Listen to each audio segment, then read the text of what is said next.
Good evening, and welcome to BTS Presents Community Cafe. My name is Ryan St. Clair. I'm your host, and with me is Lynn Renshaw.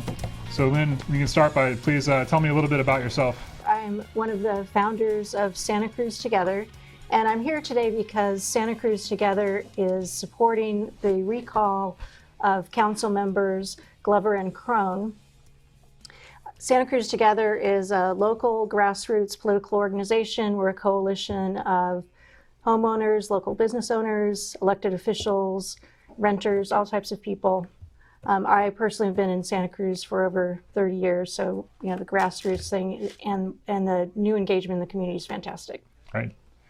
So our topic tonight is the recall. So please, if I'm someone who doesn't know anything about what's going on, if I don't know anything about the process and what this recall means, so tell me a little bit about that. Tell me, what exactly does the recall mean? So a recall is a petition requiring about 8,000 signatures. We have volunteers getting signatures on the petition. And what that means then is that the people in the city of Santa Cruz will get to vote. In this case, they would get to vote on whether they trust the leadership demonstrated by these two council members, Crone and Glover.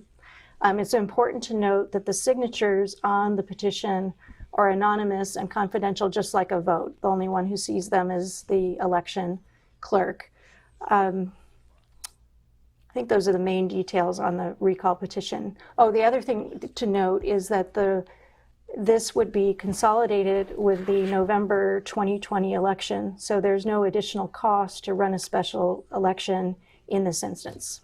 All right. So what exactly happened? What was the process by which you became involved with the recall campaign? Well, I think one of the most glaring problems was the mishandling of the Ross camp. I think most people in the city of Santa Cruz are aware of it because it's at the junction of Highway 17 and Front Street, so it's highly visible. There were real public safety and public health impacts to that camp, and also it consumed nearly $1 million in city resources, which detracted from things like kids programs and the parks. There were two types of costs. There were the costs of hard items like fences, cleanup, garbage, and there were some other costs, the costs of police service calls, there were fires, and then also Parks and Rec people were redeployed from Parks and Recreation over to the police force to help manage that camp. So, obviously no one on the city council was actually responsible for this camp happening in the first place. They didn't tell people that you should camp here.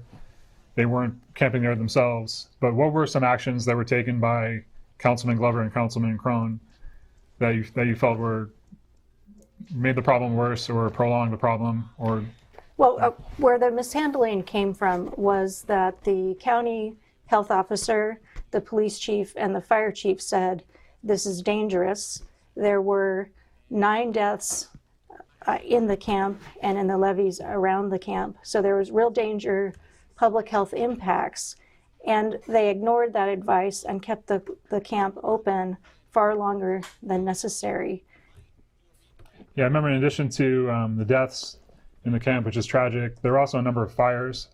There were 2 separate incidents of fire I can remember. And I mean, how much, based on the actions of these 2 city council members, how much longer did the camp stay open than it might have otherwise had they not voted to keep it open? My recollection is about 3 months.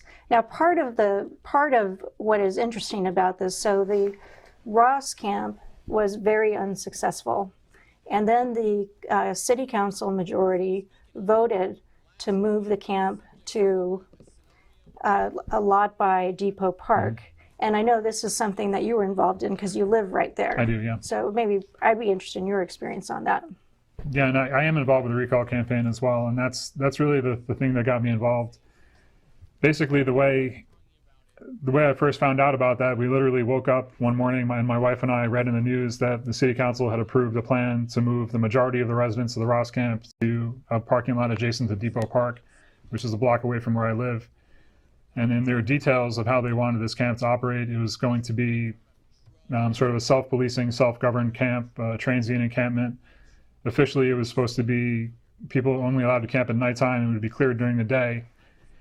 And as someone with two really small children, I have a 5-year-old and a 2-year-old, it's already an area of town that has a lot of property crime. I've had to chase people out of our backyard several times. It's just, to me, this is a problem with safety.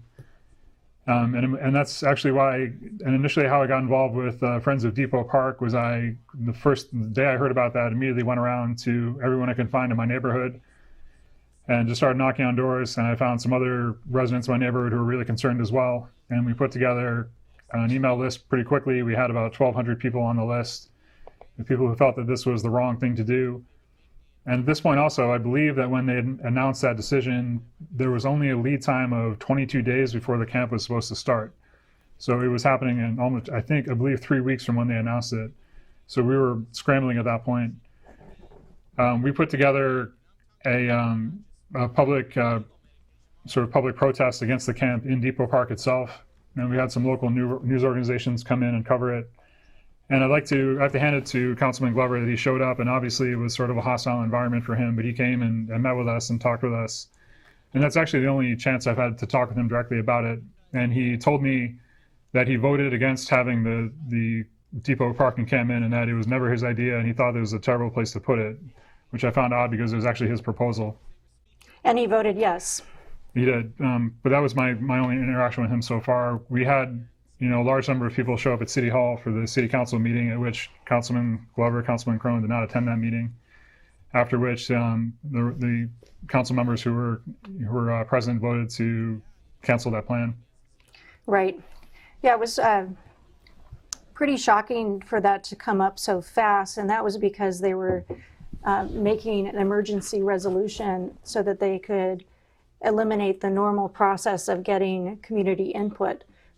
So for the council to move that fast and use their ability to circumvent getting community input, that's why you were taken by surprise. Mm-hmm. There was no warning, there was nothing about this.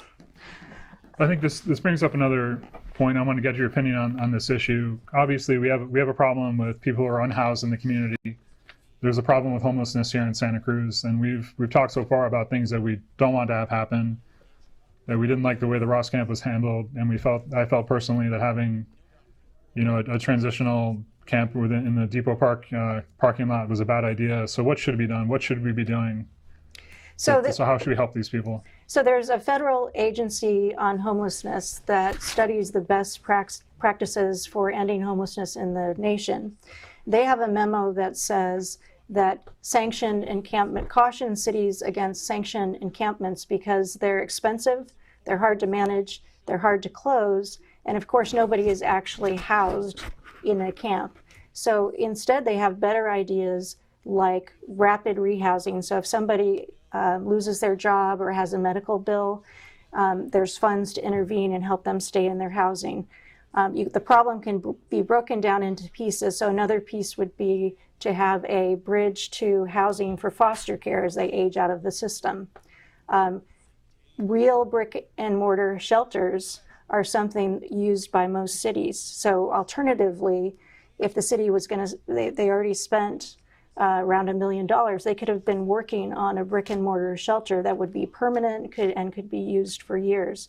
So there's a lot of alternatives that have been proven more effective. And so the part about Ross Camp was pretty much a disaster. And now the City Council is still in their 6-month list of priorities. They've listed transitional encampments, meaning new Ross-like homeless camps, as one of their top priorities for the next 6 months. This originated with a proposal from Drew Glover called his Homelessness motion, where he laid out his desire to have these homeless camps near schools, playgrounds, neighborhoods, just like Depot Park. And along with his proposal for overnight RV camping in neighborhoods, to just permit RVs to be parked in ordinary neighborhoods without any plan to deal with the sewage that comes along with RVs and other problems. I have to admit that before this happened, before the Depot Park camp before that plan was passed by City Council, honestly, I had never paid attention to City Council in Santa Cruz, which I think I'm probably not alone, in sort of having that experience. But I think it kind of dovetails nicely, and since I started paying more attention to the actions of City Council, there was growing concern about dysfunction in City Council itself. And I know you have a copy of your times here. Right. Now, so this is Let me show the front cover. This is an article that just came out, and it's called City Counciling. And what this article is about is a new report on misconduct by Santa Cruz council members. So there were 5 employees that filed complaints with Human Resources, and the city by state law was required to investigate those claims. The report came back and it found misconduct by Crone, misconduct by Glover, not for the whole 5 employees, but they also did not find that any of the allegations were unfounded. Now, it's notable that these were all women. So these were all women that were being bullied and harassed and intimidated and humiliated by 2 men, council members Glover and Crone. To make it even more interesting, the day that the Human Resources investigation was made available to the public, and it can be found on the City Council website, Drew Glover lost his temper in a meeting with another female employee, a really excellent PhD person, who should be greatly admired, and railed against her. And the problem was so bad that the city manager, Martine Bernal, made the very, very, very unusual step of sending out a memo that said that the city employees should not communicate with Glover directly. All communications should go through department heads, the city manager, and the assistant city manager. He had to take that step because he was afraid of hurting the city staff. Some of them in the report, when you read the accounts, some of these women, when they were interviewed about their complaints, they were weeping through the entire interview. That's how traumatic it's been for them. Yeah, so we have a situation where there's been conflict in City Council. It's been difficult for the City Council to get any proper work done based on controversial decisions that have been made, in surrounding issues like homelessness in the Ross camp back since January, February of this year. And we now have a situation where a City Council member has been instructed not to communicate with any city employees except through the department heads. It seems like it's really a situation where the City Council has problems, things they need to address. They're being hamstrung. It's impossible to address those problems with the current, state of the City Council, with the current composition of the City Council. Yeah, and it's important to note that one of the reasons for the recall is that these are elected officials, and so the Human Resources team for the city cannot discipline or fire City Council members. So really what we're doing with this, allowing the community to vote on this is one of this is the recourse that's available to us. Mm-hmm. The City Council could and should censure this behavior to show that they don't agree with harassing women in the workplace. But in terms of any significant change, the purpose of the recall, again, it's not the recall petition itself, just says, let's let the community learn about this and take a vote about whether this is, whether we can trust this city leadership at this point. So suppose I'm someone who's watching the show tonight and I'm listening to what Lynn Renshaw has to say, and I'm really agreeing with you, and I think this is something I'm fired up about, and I'm someone who wants to sign the petition, or I'm someone who wants to get involved with the recall campaign. How can I do that? So Santa Cruz Together is one of a number of groups that's supporting the team that's actually running the recall, which is santacruzunited.com. I know it sounds confusing because it sounds like our name, but I didn't have anything to do with it. So you go to santacruzunited.com and you can see the reasons for the recall. You can volunteer, donate some different actions. But a very fast way to sign it is to email recall_petition at santacruzunited.com, and be careful with the underscore. So it's recall underscore petition at santacruzunited.com. And then somebody will arrange to get the signature at a convenient time. And I also understand that there's been designated places where people are available with petitions in place if you want to sign. Can you tell me more about that? Yeah, so there's been people with tables at the surf statue on West Cliff on the weekends. I think pretty much all of the weekend you can go there. On the east side, there's tables outside of Whole Foods. And for the specific schedule, again, go to their website, santacruzunited.com. All right, thanks. Let's talk about some other things here. Let's talk about the issue of fiscal mismanagement on the city council. The issue of problems with the city budget. Go ahead. Tell me what you know about that. Well, so this year the city council managed to close a deficit, but next year there is an $8 million deficit expected. So that'll take even more steps. Things like the spending nearly $1 million on a homeless camp is not in the budget. There's also, I looked at the legal fees and compared them between 2018, 2019, and 2020, and there's several $100,000 more in legal fees being under this council. So they're stirring up more legal problems for the city, and that will be at the taxpayers' expense. So to give you one example of that, and a pretty fascinating one, there was a group of people at the Ross camp that, with a pro bono attorney, filed a lawsuit against the city of Santa Cruz for closing the camp.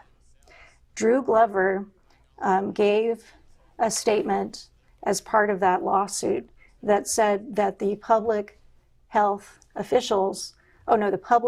committee had not found any problems or public health risks at that camp. That was definitely a misstatement because of the fact that the public health committee had never met. So here he is suing his own city in the mediation at the federal court. He joined the advocates suing the city instead of defending the city as you would expect of a council member. So I understand, in addition to submitting documents in federal court contradicting the county health officer and the fire department, he also testified in favor of the plaintiffs in the lawsuit. He actually testified in favor of against the city in favor of keeping the Ross camp open. Right. Now there's, I know our time is flying by here, so there's a couple other things that I want homeowners to be aware of. Both Crone and Glover are floating the idea of a real estate transfer tax, which would be a tax when you sell a home. It would be on the gross sales price, not the capital gain. And given the different percentages they've proposed, this could be tens of thousands of dollars.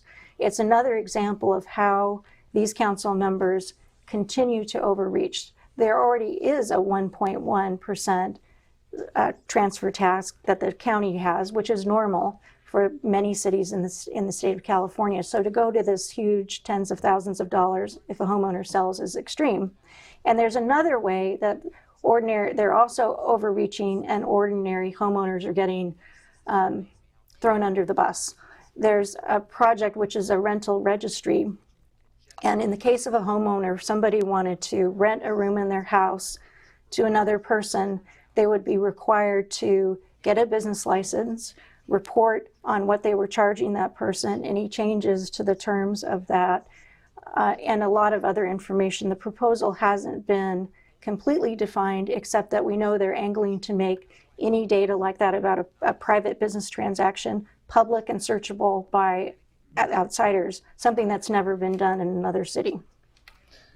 Well, Lynn, I think this has been really informative. I'd like to thank you so much for being with us here tonight on BTS Presents Community Cafe.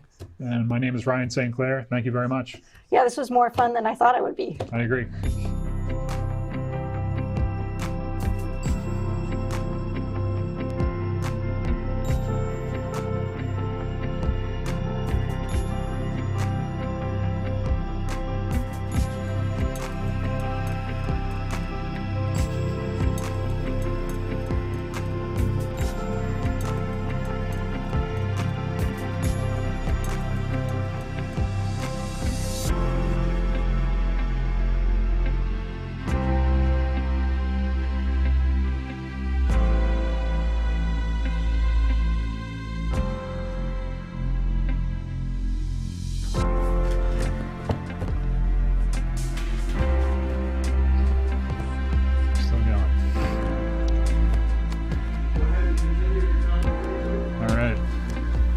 So, Well, I really appreciate having community TV in Santa Cruz.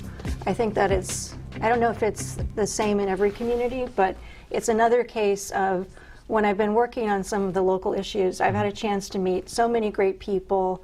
I feel much more engaged in the community. And even with a recall, I find that people are very appreciative to have people advocating for them and trying to improve the community. Yeah. And I think that this station and what they do is part of that process. absolutely. How does this compare to the first time you were here on This, public TV? you know, this was great. I participated in a panel, and so that's a different kind of format where you don't have so much back and forth. And so I appreciate having a more lively conversation rather than people giving their 2-minute pitch and then going on to the next person. Yeah, so it. it's a great format.